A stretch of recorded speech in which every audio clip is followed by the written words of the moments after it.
Way back in November of 2017, Nissan unveiled its replacement for the Juke to the world. It was called the Nissan Kicks, and it was designed originally for the Latin American market. How much will it cost to embrace your unbridled millennialism, throw caution to the wind, and grab a set of Kicks keys? Less than you'd expect, probably.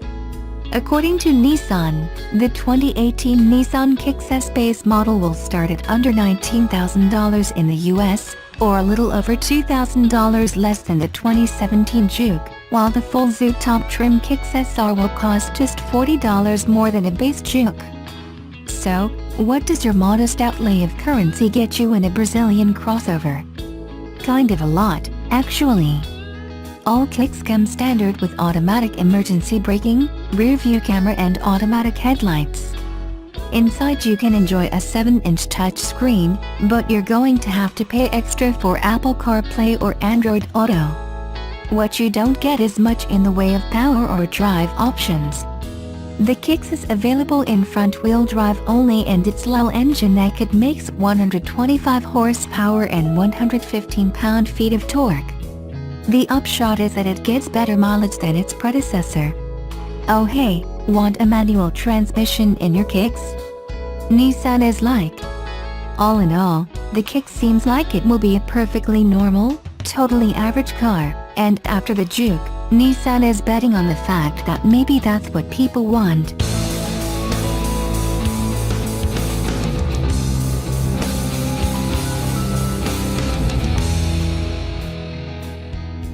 SUV buyers need a multi-talented car they can depend on. It has to combine strong safety credentials with impeccable reliability and impressive capability in all weathers and over any terrain. This was the list of requirements drawn up by David Wood from Sussex, and he decided that only one model could fulfill his needs, the Subaru Forester. David is among an increasing number of drivers for whom the Forester is the best-kept secret on the road. He said, "Probably the biggest reason why I love my Subaru is that it not only fits into my life, but also allows me to do the stuff I love. I spend most of the week at my desk, so I like to make the most of the great outdoors at the weekend. One of my hobbies is fell running. It's great fun, and I love the challenge. Some people think it's just running in the countryside, but I can tell you running through the Brecon beacons isn't easy in the middle of the winter, or at any other time of the year." But while David is happy to take risks on the fells, nothing short of complete safety is good enough when he's behind the wheel. He said, "I like to push my boundaries when I'm running. On the road I'm completely different. When I'm driving, keeping safe is my #1 priority. It's one of the main reasons I bought the Forester, with its 5-star Euro NCAP safety rating and clever EyeSight driver assistance technology." What makes the Forester really stand out here for David is the EyeSight system. This uses dual cameras to scan the road ahead for potential dangers, and helps to keep him safe by providing warnings and even collision avoidance assistance if it's needed. He said there have been times when he's been driving home after a long day of fell running and EyeSight's pre-collision braking system has alerted him to hazards that he was slow to pick out himself. It's even stepped in on the odd occasion to deliver braking assistance, helping him avoid a nasty incident. The lane departure warning and lane keep assist systems are excellent, ensuring his attention remains on the road, especially on long motorway journeys. But David didn't want a car focusing on safety at the expense of everything else. He takes a lot of confidence from its always-on symmetrical all-wheel drive system, which transmits power to all 4 wheels, all of the time. This ensures the car can cope with any terrain and all weather conditions, and makes it the perfect all-rounder in David's eyes. Adding to the rugged appeal is its impressive 220mm ground clearance, while its X-Mode technology takes command of the engine, gearbox and brakes to maintain a constant, controlled speed and maximum traction in challenging conditions. And hill descent control allows the car to take steep slopes in its stride. These features mean David can head far off the beaten track in the knowledge that he'll get safely back on the road again. So the Forester is the ultimate package for the outdoor lifestyle David leads. And he summed up why himself: super safe, incredibly practical and unbeatable off-road. The Subaru Forester suits me perfectly.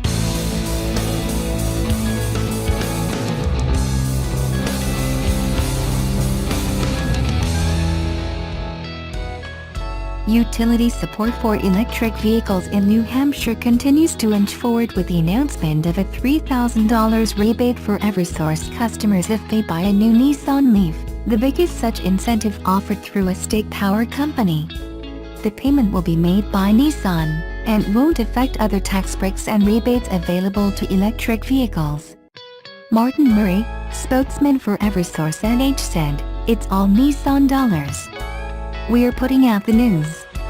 Our perspective is that the transformation to electric transportation, it's happening here in New Hampshire and elsewhere, as a way to move toward reduction of emissions in that sector. That's something we support."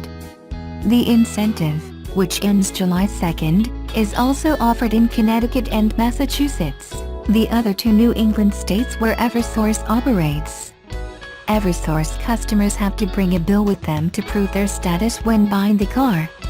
Similar promotions involving the Leaf have been offered to customers of a few utilities around the country, including Green Mountain Power in Vermont. Leaf is the world's best-selling electric car, although these days in the US, it lacks Tesla models and the Chevy Bolt. The Leaf costs from $30,000 to $36,000, depending on the model. Eversource is not, however, the first utility to help support electric vehicles in the state. New Hampshire Electric Cooperative, which is unregulated and thus more flexible than the state's larger electric utilities, offers rebates of up to $1,000 for buying or leasing an electric vehicle, and $600 for a plug-in hybrid. NH Electric Cooperative also offers a $300 rebate for customers who buy and install a Level 2 charger, which refuels electric vehicles more quickly using a home's 220-volt circuit. More unusually, NHEC recently began offering lower electric rates for customers charging their cars at off-peak times, an incentive to prevent car charging from adding to the load when the grid is stressed during times of high usage, such as in the middle of a hot summer day. NHEC is the state's smallest utility, with 84,000 customers, and the number of customers who have taken advantage of the various electric car rebates is probably fewer than 100 at this point. This new boost, even if indirect, by the state's largest utility can help but raise the profile of electric vehicles. Power companies have an obvious reason to help sales of electric vehicles, particularly when overall electric usage in New Hampshire and much of the country is stagnant or declining slightly. But there are complications, both regulatory and technical. For the first half of the 20th century, it was common for utilities to sell electric appliances as a way to boost usage of electricity. For example, the City History Concurrence of Change says that the former Concord Electric had a store on Capitol Street selling everything from electric stoves and clothes dryers to lamps and toasters. This practice was often outlawed by regulators in the 1970s out of concern that ratepayers were covering retail losses, giving utilities an unfair advantage against other stores. This forced separation had made it difficult for utilities to directly subsidize electric vehicles, which partly explains the shortage of utilities partnering with car makers. The other problem is concern about the effect of electric vehicles on the power grid. If a neighborhood happened to have several electric cars that were all plugged in at roughly the same time, when their owners got home from work, it could overwhelm the local system, harming transformers or even substations. Avoiding that situation is the main reason NH Electric Cooperative is offering cheaper rates for off-peak charging.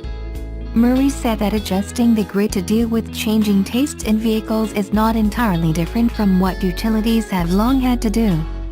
He said, from time to time, a neighborhood or cluster changes demographically, to suddenly have 3 TVs instead of 1, 4 air conditioners instead of 2.